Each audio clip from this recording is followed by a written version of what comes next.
인사이트가 되게 좋아요. 경기도 인천에 조심해야 된다. 조정 장세에는 신호가 어떤 신호를 봐야 되냐 하면요. 제가 어제 오윤섭님의 책을 좀 협찬을 받았어요. 예, 또 이게 뒷광고 앞광고 이걸 구분을 정확하게 해야죠. 저도 사실은 좀 협업을 하자고 하는 데가 분양사무소에서 이런 광고를 해달라 이런 부분들이 되게 많았는데 사실 그런 부분들은 저 결에 안 맞아서 다 거부를 했어요. 그런데 최근에 이런 그 결에 맞는 책들은 소개를 시켜주고 그리고 정말 유익한 부분이 많다고 인정이 되어서 좀 안내를 드리는 건데 지금 그 오윤섭님이라고 혹시 아시는지 모르겠어요. 이분은 예전에 부동산 가치 투자라는 또 유명한 책을 지으셨고 그 다음에 부동산에서 조금 유명하신 분이 아기곰 거시적인 관점에서 되게 많이 보시죠. 그 다음에 신성철님, 오윤서님 이분을 그냥 제 나름대로는 부동산의 3대 고수고 보편적으로도 인정을 받고 있는 요 세 분 중에 한 명이라고 저는 생각이 들어요. 근데 이 내용을 보니까 인사이트가 되게 좋아요. 이 책은 서울 아파트 마지막 폭등장에 올라타라라는 책이에요. 파트가 한 4개로 나눠 있어요. 폭등장에서 부동산 정책이 어떻게 되고 시장이 어떻게 전망되는가. 그리고 두 번째 파트에는 폭등장에서 매수해도 될까? 궁금하지 않나요? 그리고 세 번째 파트가 폭등장에 가려지지 말고 시장에서 기회를 잡을 수 있다라는 부분이고 네 번째가 폭등장에서 흔들리지 않는 투자는 어떻게 할 것인가 라는 걸 2019년부터 2020년 12월 31일까지 흐름을 일기 형식으로 되게 전망을 했어요. 근데 상당히 현실적이고 그 당시랑 과거랑 비교를 해가지고 작성을 했거든요. 그래서 그 중에서 짧게 제가 그 인사이트가 뭐가 있는지를 말씀을 드리면요. 우선은 강남 실수요자를 주목하라고 했어요. 이 책에서 얘기한 거예요.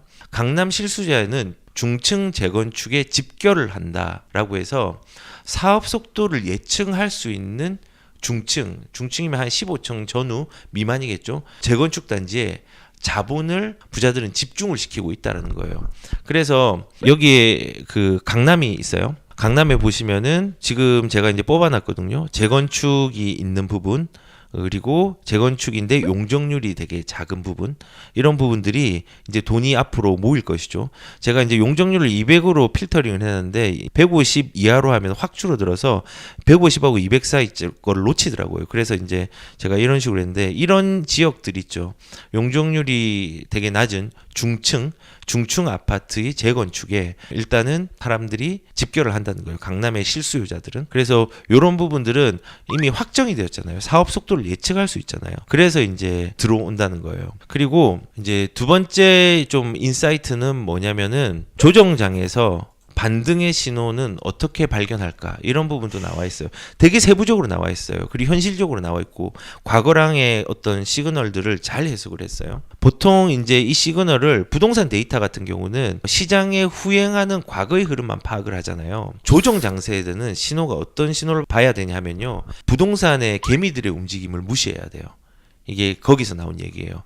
개미들이라 하면은 나중에 진입해가지고 소액으로 투자하려고 하시는 분들의 어떤 움직임들은 신경을 쓰시면 안 된다는 거예요. 왜냐하면 이 신호는 어디서 오냐? 부자들의 움직임을 추적을 해서 알 수가 있는 거예요. 부자들의 움직임을 봐야 돼요. 근데 이 부자들의 움직임이 어디서 시작되나? 아까 전에 얘기했던 것처럼 조정 장세의 반등의 최상위 시장인 압구정의 구축을 매수하는 부자들의 움직임을 예의주시하라는 거예요. 왜냐하면은 이 부자들의 움직임들이 밑으로 흘러내려요. 이번에도 그 압구정동에서 조합 설립 인가에 대한 부분들이 3월까지 신청을 해야지 실거주 목적이 사라지니까 그거 실거주 목적에 대해서 적용을 받지 않으려고 사람들이 너나 신청을 해가지고 거기에 대해서 또 틈새로 집을 사는 사람도 있었어요. 그 사는 사람들이 조금의 비싼 돈을 주고라도 산 거는 실질적으로 사업 속도를 예측할 수 있고 실거주 요건이 없어서 유리하기 때문에 그래서 그런 게 반영이 되어서 몇 억씩 그냥 한 달 만에 올라버린 거예요. 그래서 이런 움직임이 되게 중요한 게 파동의 시작이라서 그래요. 그 파동이 이제 움직이는 거예요. 이제 지역에 키 맞춤을 하고 여러 가지의 키 맞춤을 해가지고 시간차를 두고 지방까지 가는 거예요. 그래서 이런 부분들을 추적해야 된다는 부분이 있고, 제 의견을 좀 첨언을 하자면은 더불어서 부동산 시장에서 세금의 변화와 규제 완화에 대한 신호들을 잘 살펴봐야 돼요. 왜냐하면 이런 신호들을 잘 알아야지 실패를 안 할 수 있어요. 예를 들어서 2013년도에 양도소득세의 특별감면이라는 게 5년간 있었잖아요. 그때 위례 신도시 같은 경우에 여기에 적용받은 사람들은 양도세가 완전 면제예요. 5년 동안 완전 면제였어요. 그리고 예전에 부동산 3법이라고 해서 재건축 3법이죠. 분상제라든지 재초안이라든지 1+1에 대한 완화가 일어나고 대출 규제가 일어났을 때 그때는 투자하기가 되게 편한, 그리고 집에 접근하기 되게 편한 시장이었잖아요. 그런 시장에 또 이런 부자의 어떤 흐름들을 보고 진입을 하고 기다리는 거죠. 지금은 문 닫기를 기다리는 시간이고요. 만약에 세금의 변화가 있을 때는 문 여는 시간부터 진입을 해서 기다리는 거예요. 그런데 이제 문제는 반등을 했고 앞으로 가격들이 지금 올라갈 수 있는 여력들이 불가피하게 생겼는데 급매만 찾는 사람들이 있어요. 네 번째 인사이트가 그거예요.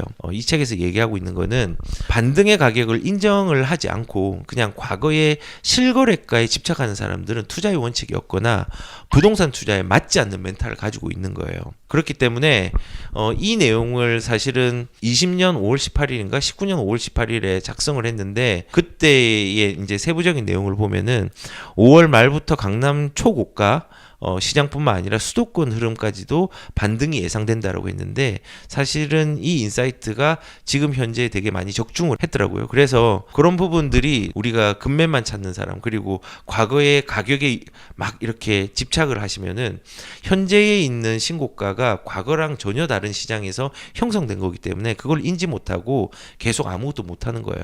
그래서 과거의 실거래에 집착하시면 안 되고 급매만 찾으시면 안 된다는 거죠. 그리고 여기서 이제 네 번째 인사이트가 경제 위기설로 투자의 기회를 놓치지 말래요. 이게 무슨 말이냐면은 지금 2019년 8월 이후부터 금융위기가 오기 전에 과잉 유동성으로 화폐 가치가 급락을 할 거라고 예상을 했고 자산 가치의 급등을 예상을 했어요. 그래서 이때 이제 얘기를 한 게 지방의 문어발식으로 투자하는 것보다 경기도 인천의 외곽의 주택 구매는 사실은 조금은 조심해야 된다. 그러니까는 메인 지역 말고 외곽을 말하는 거예요, 경기도도. 그리고 어설픈 인서울 투자를 지양을 하고 가치 투자를 하려면은 서울 외곽보다는 경기의 도심의 대장, 부대장이 훨씬 낫다라고 얘기를 해요. 그래서 위기가 있다고 큰 폭으로 올라간 부분에 대해서 큰 폭으로 떨어질 게 힘들다면은, 그리고 돈이 좀 부족하다면은 일단은 경기도에서 주요 도시에 들어가는 게 낫다라고 얘기를 하고, 이러한 현상이 2022년까지 주택 쏠림 현상으로 계속 이어질 건데 이 이어지는 이유가 대출 규제라든지 규제가 완화되지 않으면은 2022년까지도 계속 지속될 거라고 얘기를 하고 있어요. 그리고 마지막으로 여기서 얘기를 하는 게 부동산은 방향일까 타이밍일까 얘기를 하고 있는데, 얘기는 이런 거죠. 타이밍 방향 모두 중요하다는 거예요. 왜냐하면은 부동산이라는 거는 내재 가치가 있거든요. 뭐 입지라든지 희소 가치라든지 이제 수익 가치라든지 미래 가치 뭐 이런 것들이 존재를 해요. 그런데 이런 부분들을 그냥 높은 주택을 저가로 매수해서 장기 보유로 같이 투자를 하면요, 사실은 문제가 없어요. 핵심의 방향은 오래 장기 보유를 같이 투자를 해라는 거예요. 내재 가치가 높은데. 그래서 실제적으로 이런 부분들은 안전 마진을 확보하지 않고 그냥 무조건 서울에 되게 비싼 고가 아파트를 접근한다?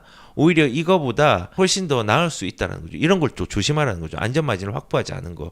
왜냐하면 예를 들어 이런 거예요. 여기서 이제 설명하고 있는 거는 잠실주공 5단지가 2017년도 8월 달에 14억에 매수한 사람이 이제 2018년도 1월 18억에 산 사람보다 조정 장세를 버틸 힘이 더 크다는 거예요. 이게 뭐냐면 안전마진이죠. 그래서 지금 타이밍 자체가 안전마진이 점점 줄어드는 시기는 맞아요. 하지만은 아직까지 안전마진이 저는 확보된 시장이라고 생각을 하거든요. 그래서 지금 현재 이 책에서 얘기하고 있는 것처럼 부동산의 타이밍은 내가 언제 샀느냐에 대한 타이밍도 되게 중요하고, 단기로 갈지 장기로 갈지 어떤 지역을 갈지에 대한 방향성까지도 동시에 같이 봐야 된다라고 얘기를 하고 있어요. 네, 그래서 그냥 제가 주말에 읽었던 이 책에 대해서 한번 공유를 하고 싶어서 말씀을 드렸고, 그 오윤섭님은 상당히 인사이트가 크신 분이잖아요. 그러니까 지식과 기준을 쌓을 수 있는 어떤 세부적인 가이드라인이 많이 있거든요. 요거 한번 보시고 이제 부작용의 피해자, 지금 현재 규제의 부작용의 피해자가 되지 않으셨으면 좋겠다라는 생각이 듭니다.